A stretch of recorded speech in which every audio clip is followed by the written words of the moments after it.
Special greetings. I wanted to greet you guys this week with absolute love. And, today I'm going to talk to you guys about what it is to be Christ-like, what it is to follow Christ, and what you can expect, because I've learned this over time. And, I wanted to share some experiences with you guys, but I wanted to tell you, if you think about it, right, if you are supposed to be like Christ, it means you have to suffer like Christ did. You have to experience what he experienced, go through the same things, trials, tribulations, and that character has to be built inside of you and me to understand, first of all, what Jesus went through, what Christ was about.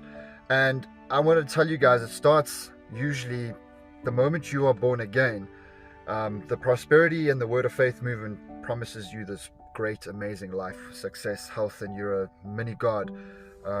I curse that doctrine, because you believe so much so that you are going to have blessing upon blessing upon blessing, and then when it doesn't come true, or when warfare happens, you're like, I didn't sign up for this is crap, it's not what they promised, and then you reject Christ altogether. As a matter of fact, what I know is the moment you accept Christ, you become the enemy's number one enemy, and you are on his radar, and the demons are now out to get you, because they've already got the world right where they want it.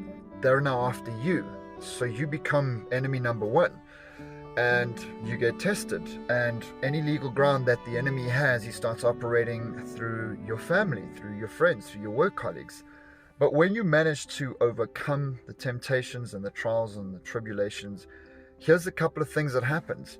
You lose your friends who are not equally yoked with you. You lose family members that don't want to hang around you. They call you radical. They call you religious freak, Jesus freak. You get labeled and named, all these kinds of things. The enemy works in your weakest of areas. So yes, the Lord will deliver you from so much, but you will still get attacked in so many areas. So for me personally, it was emotions. It was the rejection, the soul wounds that I had suffered my first 2 years. Really difficult there. I got angry a lot. I still swore a lot. I still lost my temper quite often, and people were always judging me, saying, oh, look at you calling yourself a Christian, look how you behave, I should never take advice from you. And I didn't realize that there was going to be so much warfare happening, and I lost so many friends. Family wouldn't associate with me, lots and lots of family. A lot of people blocked me.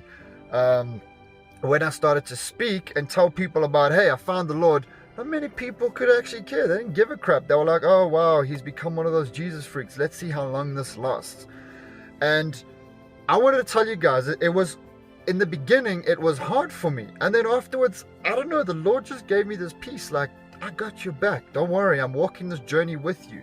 But here's the good news, is the Lord blesses you. He blessed me. So many things happened. I was delivered after, in my first 6 months, from addictions that I had since a child, since a teenager. I was delivered from a lot of those things. And then there was the refining process, and then there was the peace, and then there was, I didn't need to do the things I used to do to fit in. I just fitted perfectly in God's beautiful plan. But here's one of the things I wanted to remind you and tell you guys of, is when you walk with the Lord, you are going to experience the same things that Jesus experienced. So you are going to be tested. You are going to be questioned. You are going to have people always try corner you, or say something to you, or offend you, or try confuse you. And people sometimes intellectually know the Bible so well, but it's not in their hearts, and they're not born again. You get two types of people. I always say, you get people that believe in God, like they know God exists, and they know that Jesus was real, and they know Jesus is the Messiah, but yet they don't believe. So that means, like, if something happens in their life, they're not going to turn to the Lord. They don't believe God can help them. They know that yes, God is real, but they don't believe. And then you get people that believe. So when I say believe, it's like no matter what happens, they're like, Lord's got my back. No matter what goes wrong, they're like, God's going to fix this. And they just believe. They have so much faith.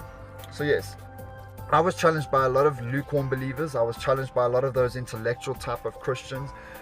Whenever I try to preach on sin or preach on hell, they would say, no, God is all love. Don't preach that. Don't preach this. Just, tell people the good news. And there's good news, but there's bad news for those who don't know Christ. So we have to preach and teach on all of those subjects But back to my point is, when you walk with the Lord, you have to experience the same things that the Lord had to experience, which was rejection, loving those who turn their back on you, people denying you.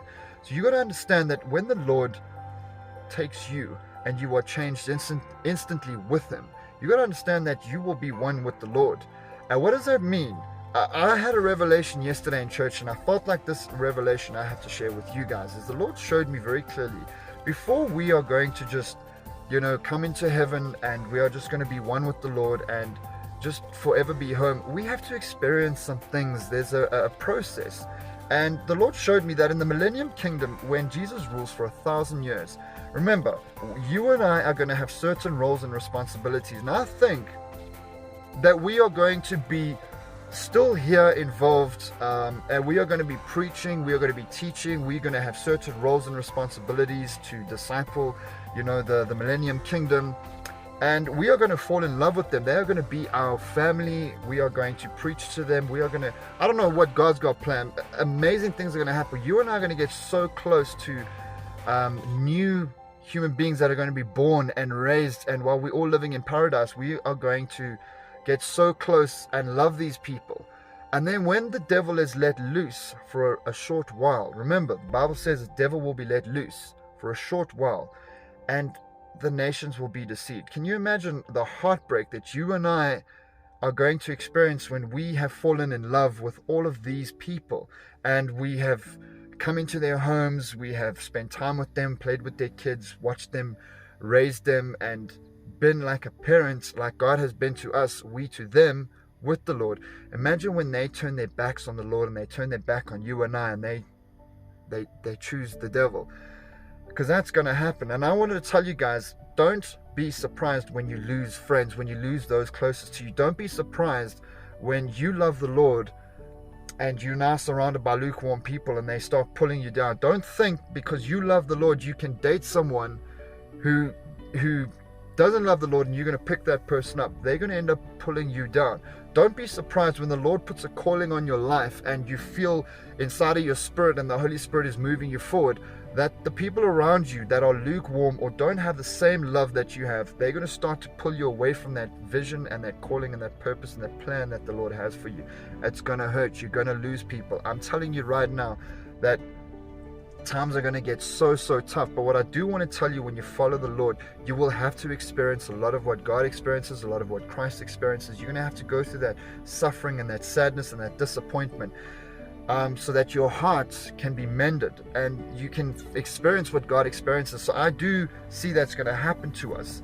And what I wanted to tell you is, don't be fearful when these things happen. The Lord is going to talk to your and my families and friends at the right time. And what the Lord showed me last year is, if you look at steps, a whole bunch of steps going up, I asked the Lord, what's going to happen with some of my friends and family who maybe are lukewarm? And the Lord showed me, I've got different events, plans of each step has a different point of judgment that will change that person's heart. So rapture could be the first step.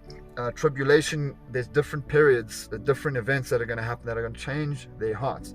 The other thing that the Lord definitely has confirmed with me is, and this is in the Word, is as evil and wicked things abounds, so is grace.